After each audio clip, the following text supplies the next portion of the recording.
तो कह रहा है an electric lamp whose resistance is 20 ohm. अब ये आपको इलेक्ट्रिक लैंप दिया हुआ है और इसका रेजिस्टेंस मुझे 20 ओम है, रेजिस्टेंस मुझे दिया हुआ है 20 ohm. And a conductor of 4 ohm resistance, एक कंडक्टर हमें 4 ओम रेजिस्टेंस का दिया हुआ है, ये कंडक्टर बोला। Are connected to a 6 volt battery, are connected to a 6 volt battery, जैसा कि यहाँ पे दे रखा है। ये पहली बात तो ये जानना है कि ये कॉम्बिनेशन कौन सा है। तो एक कंपोनेंट हमारा ये इलेक्ट्रिक बल्ब है और दूसरा हमारा ये कोई और डिवाइस है। तो दोनों हमारा सीरीज में कनेक्टेड है, क्योंकि यहाँ पे देखिए एंड टू एंड कनेक्टेड है। तो यहाँ पे कह रहा है कि कैलकुलेट, यहाँ पे फर्स्ट में हमें क्या कैलकुलेट करना है, ये ध्यान से देखिए। Calculate the total resistance of the circuit. तो टोटल रेजिस्टेंस हमें निकालना है। तो टोटल रेजिस्टेंस को मैं RT से निकलूंगा, लिखूंगा सिंस क्या क्या है हमारे पास, electric lamp, electric lamp and conductor are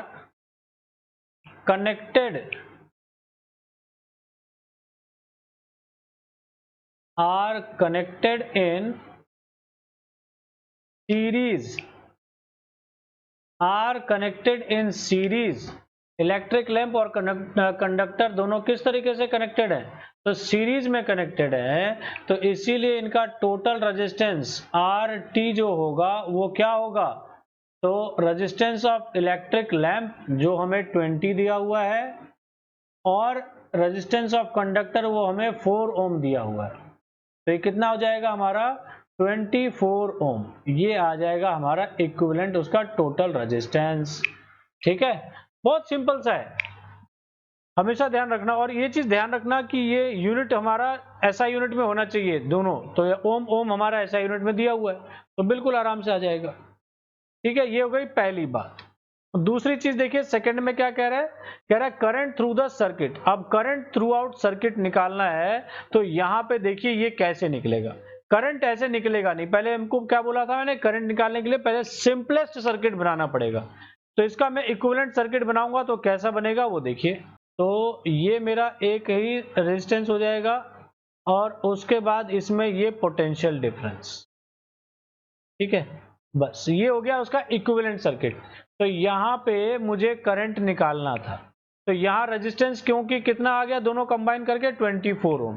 तो ये मेरा 24 ओम आ गया और यहाँ पे पोटेंशियल डिफरेंस 6 वोल्ट है और हमें करंट निकालना है। तो यहाँ पे मैं B की बात करूं तो फ्रॉम ओम्स लॉ, फ्रॉम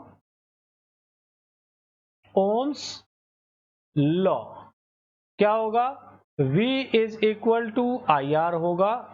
और बट मुझे करंट निकालना है तो I इज इक्वल टू क्या हो जाएगा, V अपॉन में R।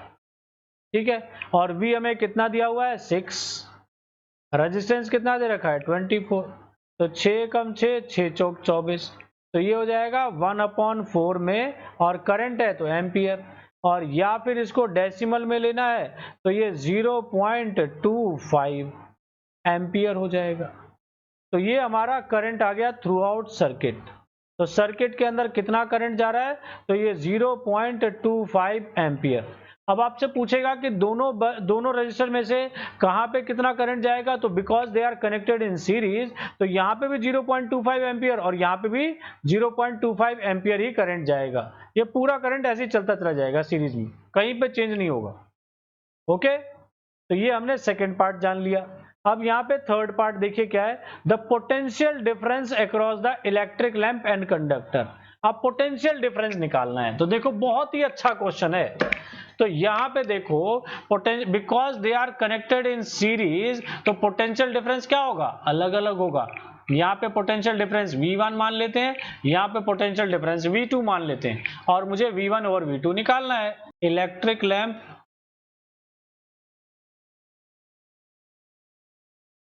and conductor are connected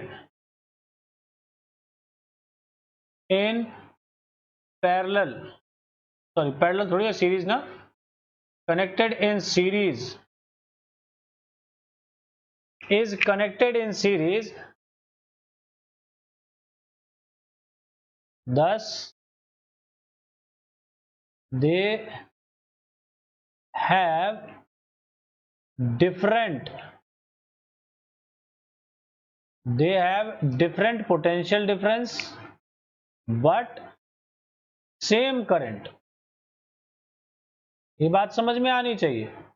तो करंट सेम कितना होगा, करंट यहां पे भी मैं लिख दूं, करंट इसमें भी 0.25 एम्पियर ही होगा और इसमें भी 0.25 एम्पियर ही होगा। ये बात समझ में आनी चाहिए। इसमें भी इतना, इसमें भी इतना। क्यों होगा, क्योंकि सीरीज में कनेक्टेड है तो करंट थ्रू आउट सेम होता है। अब देखो इस पॉइंट पे अगर मुझे पोटेंशियल डिफरेंस निकालना हो तो ओम्स लॉ की मदद से क्या होगा, V is equal to IR होता है। तो यहाँ पे I भी पता है, R भी पता है, इसमें भी देखो I भी पता है, R भी पता है, आराम से निकल जाएगा दोनों पे पोटेंशियल डिफरेंस। तो देखिए इसीलिए बाय ओम्स लॉ तो क्या होगा, V is equal to IR। तो इसीलिए V1 पूरा लिखो सही से, इसीलिए V1 is equal to I तो सेम होगा, R1 हो जाएगा। तो I हमारा 0.25 आया और R1 हमारा कितना है, R1 हमारा 4 ओम है, तो 4 से कर दो। तो ये कितना हो जाएगा, ये हो जाएगा 1 वोल्ट। ये क्या आ गया हमारा, ये उस कंडक्टर पे आ गया। और V2 की अगर बात करें and V2 is equal to, तो I R2 हो जाएगा। तो I हमारा 0.25 है और R2 हमारा 20 है। तो 25 दूनी 50, 500, तो ये हो जाएगा हमारा 5 वोल्ट। तो यहाँ पे ध्यान देखिए ये वाली बात, ये 1 वोल्ट आ गया, यहाँ 5 वोल्ट आ गया।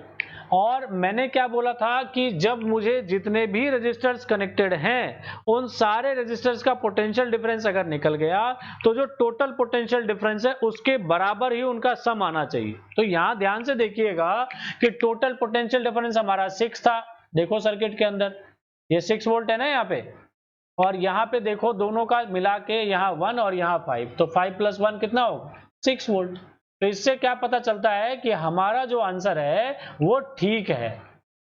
ठीक है बच्चा पार्टी, तो ये चीज समझ लेना, हमने बहुत अच्छे तरीके से करंट भी निकाला, हमने पोटेंशियल डिफरेंस भी निकाला। बिकॉज ये सीरीज में कनेक्टेड थे इसीलिए क्या होगा, यहाँ पे करंट तो दोनों जगह पे सेम होगा बट पोटेंशियल डिफरेंस डिफरेंट होगा। और यही सेम कॉन्सेप्ट हम यूज करेंगे पैरेलल कॉम्बिनेशन में।